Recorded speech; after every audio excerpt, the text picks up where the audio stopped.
So hello दोस्तों, कैसे हैं आप सब लोग। उम्मीद करता हूँ बेहद अच्छे होंगे, जबरदस्त होंगे, जिंदाबाद होंगे। मैं शिवम आपके प्यारे परिवार SR अकेडमी 100 पर बहुत बहुत स्वागत करता हूं मित्रों। तो कैसा लगा हमारा सेशन जीन पियाजे की, जो हमने स्टेजेस आपको बताए होंगे, धुआंधार तो स्टेजेस है ही हैं। अगर आपको जरा सा अच्छा लगा हो तो हमें एक बार का कमेंट करके जरा हमको भेजें कि हाँ हमें पसंद आया। उसी के आधार पर हम फिर से उसी स्टेज वही यानी कि जोश में हम काम करेंगे जिस जोश में हमने काम किया है। तो आइए, ज़्यादा फ्रेंड्स समय नहीं लेंगे क्योंकि मेहनत करते रहें। तो ये क्या है कि फ्रेंड्स, ये हमारा SR अकेडमी 100 यूट्यूब चैनल्स है, जिसको भाई शेयर सब्सक्राइब बिल्कुल उड़ा दो। उसको बिल्कुल, मैंने बोला ना, उसको उड़ा दो, कहीं भी डाल दो, किसी भी देश में उसको भेज दो, जिससे कि ये वापस ना आ पाए, क्योंकि वहां वापस ही नहीं आ पाएगा। इसीलिए इसको शेयर सब्सक्राइब जरूर करें SR अकेडमी 100 को। तो आइए फ्रेंड्स, ज़्यादा समय नहीं लेंगे, तो हम अपने टॉपिक पर उसी पे चर्चा करता हूँ फ्रेंड्स। क्या कि हम देख रहे थे क्या कि जीन पियाजे की हमने अवस्थाएं 2 स्टेजेस हमने पढ़ चुके थे, तो उसी के बारे में हम आगे नेक्स्ट तीसरी स्टेज क्या है, क्या उन्होंने कुछ तीसरी स्टेज में बालकों के प्रति, मतलब बालकों के प्रति क्या सोचा है, क्या उसमें आया है, कुछ भूले या नहीं। तो फ्रेंड्स, हम उसी बारे में चर्चा करेंगे। मूर्त संक्रियात्मक अवस्था, बोले तो क्या, मूर्त संक्रियात्मक अवस्था, कॉन्क्रीट ऑपरेशनल स्टेज, यानी कि क्या है, जीन पियाजे, महान धुरंधर वैज्ञानिक जीन पियाजे भाई, इनको तो बिल्कुल भूलना ही नहीं है। CTT में हम तीसरी अवस्था लेंगे आज, तीसरी तीसरी तीसरी यानी कि मूर्त संक्रियात्मक अवस्था लेंगे। क्या, मूर्त संक्रियात्मक अवस्था।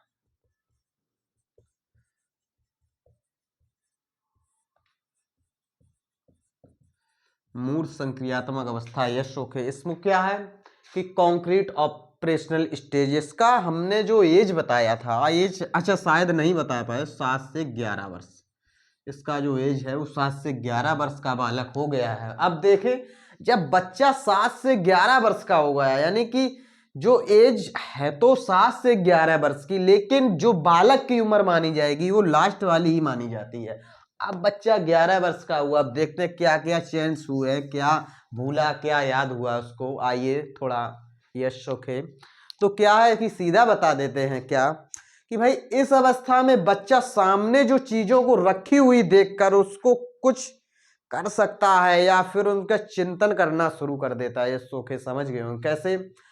अगर भाई बच्चे के सामने कोई रखी हुई है चीज को देखकर कुछ कर सकता है, और या उस पर चिंतन करके भी, उसको कल्पना करके भी शुरू कर सकता है। कैसे, जैसे कि इस अवस्था में जैसे क्या था कि उसमें क्या पूर्व संक्रियात्मक क्या था कि इसे आपलटाभिकरण, जीववाद, मुद्रा, भार, फलाना ढिमका, काफी सारे हमने पॉइंट्स लिए थे, क्रमबद्धता, सीरियसन, ये हमने सारे पॉइंट्स लिए थे।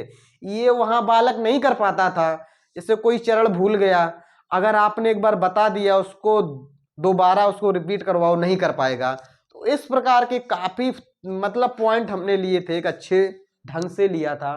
तो उसी का नेक्स्ट क्या है, अब क्या है, मूर्त भाई 11 वर्ष का बालक हो गया।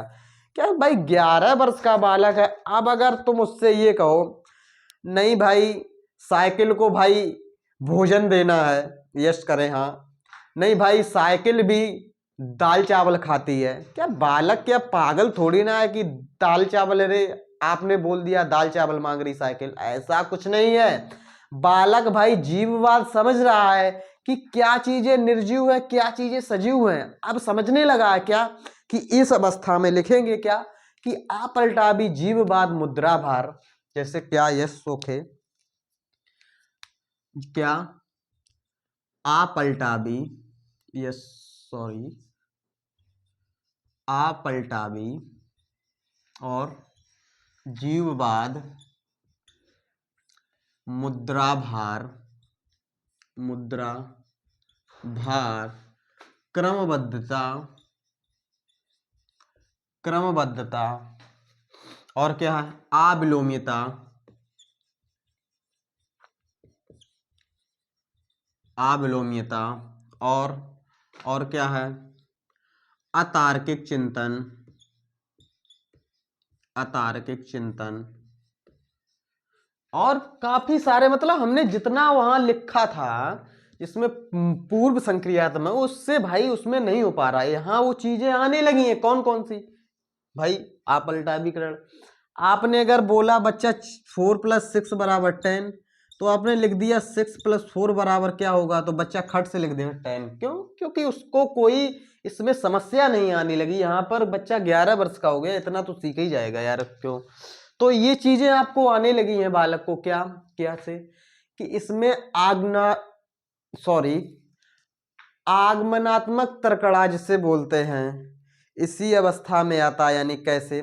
जब बच्चा के ऊपर उदाहरण के ऊपर आधारित होकर तर्क करने लगता है। कैसे भाई? तुमने भाई कुछ बोला है तो उसका भाई कैसे हुआ ये, आपने उदाहरण तो दे दिया, लेकिन बच्चा फिर भी भाई सहमत तो होना चाहिए। भाई उदाहरण तो तुमने बता दिया सरल सा कि 4 + 10 = 14 होगा, तो बच्चा ये भी तो पूछेगा कैसे हुआ। यही क्या है? आगमनात्मक तर्कड़ा है। इसी को हाइपोथेटिकल थिंकिंग्स बोलते हैं। यस कर यहाँ से समझ गए हैं कि भाई पेड़ तो आपने बताया, लेकिन पेड़ के बारे में और भी तो वो बालक कुछ भी पूछ सकता है पेड़ के बारे में। यस करेंगे, हाँ सर समझ गए। जैसे क्या कि भाई पेड़ जरूरी है या नहीं हमारे लिए? बच्चा आंसर क्यों? भाई इससे हमें ऑक्सीजन मिलती है। भाई कुछ ना कुछ तो बताना ही पड़ेगा। अगर बच्चे के सामने किया है क्वेश्चन, तो भाई क्वेश्चन में ही वो 4 पॉइंट आपसे पूछने का प्रयास करेगा। यस करें, हाँ सर समझ गए हैं, बिल्कुल बेसिक समझाया आपने। अब एक लास्ट स्टेज लेते हैं, क्या? औपचारिक संक्रियात्मक अवस्था। आइए फ्रेंड्स, औपचारिक संक्रियात्मक अवस्था, औपचारिक संक्रियात्मक अवस्था। यस सोखे, जो औपचारिक संक्रियात्मक की अवस्था की एज है भाई, इस एज को क्या कहा है? औपचारिक को। इसी को भाई अमूर्त, इसको मूर्त बोल दे, इसको मूर्त बोल देंगे। तो इसकी भाई एज को आंका है कितना? 11 से 15 वर्ष। 11 से 15 वर्ष। इस अवस्था को फॉर्मल ऑपरेशन स्टेज भी कह सकते हैं आपको। औपचारिक यानी औपचारिक कहें या मूर्त या अमूर्त। अमूर्त चीजें क्यों अमूर्त हम इसलिए बोल देंगे, यहाँ मूर्त चीज अगर अगर बच्चे के पास रख दोगे तब समझ लेगा। यहाँ अमूर्त अगर है चीज कहीं अलग, उसका भाई पॉइंट एक आध हो अपना ये है कि बता सकता है, इसीलिए अमूर्त भी इसको कहते हैं। तो यहाँ अगर आप लिखना चाहो तो लिख सकते हैं क्या? अमूर्त, अमूर्त। Okay yes. तो आइए इसमें क्या है कि भाई फॉर्मल ऑपरेशनल स्टेज में क्या है कि भाई यह संज्ञान का सर्वोच्च अवस्था है। जो ये भाई संज्ञान में बातें लेने लगता है बालक आराम से। क्या? ये संज्ञान की अवस्था। Yes okay. पॉइंट्स क्या थॉट समझे पहले, पॉइंट्स हम एक एक पर हम बात करते हैं। कैसे कि भाई इसमें बालक अमूर्त चिंतन करने लगता है। नंबर 1 तो पॉइंट यही हो गया भाई, इसीलिए हमने अमूर्त लिख भी दिया। भाई अमूर्त चिंतन, अमूर्त चिंतन, अमूर्त चिंतन आप समझते होंगे भाई, चीज यहाँ नहीं है लेकिन उसका जिक्र यही बालक कर देगा। इसी को क्या कहेंगे? अमूर्त। आ माने नहीं, मूर्त माने दिखने वाली। कोई चीज ना दिखने वाली है उसका भी वो चिंतन यहाँ करने लगता है। जब क्या 11 से 15 वर्ष की आयु, यानी कि सॉरी 11 से 15 की आयु में। यस करेंगे यहाँ सर। और इसमें क्या था कि इसमें मूर्त में क्या करता था कि निग्नबा मतलब आगमनात्मक तर्कड़ा करता था, जिसको हाइपोथेटिकल थिंकिंग्स बोलते हैं। और इसमें क्या, इसमें करता है बच्चा निग्ननात्मक तर्कड़ा। इसमें बच्चा नियमों के ऊपर तर्क करने लगता है। भाई फॉर्मूला दिया है इस कॉलेज में तो फॉर्मूले का प्रयोग करेगा, ना कि जेब में नहीं रखता है बालक फॉर्मूले को। तो यही है कि नियम के ऊपर बच्चा काम करना शुरू कर देता है। क्या कि जैसे भाई नियम है उसका डेली यूज, मतलब डेली का रोटेशन है एक, कि भैया नहाने सुबह उठ के मतलब नहा के खाना खा के कॉलेज के लिए रेडी होना है। तो ये क्या है? नियमों के ऊपर एक उसने अपना शेड्यूल्स बना लिया है, उसी को फॉलो कर रहा है बालक। यस करेगा, समझ गए हैं क्या? इसमें क्या और भाई अमूर्त चिंतन की, मतलब अमूर्त चिंतन और हम एक आध पॉइंट लिखते हैं क्या कि इसमें सकर्मक,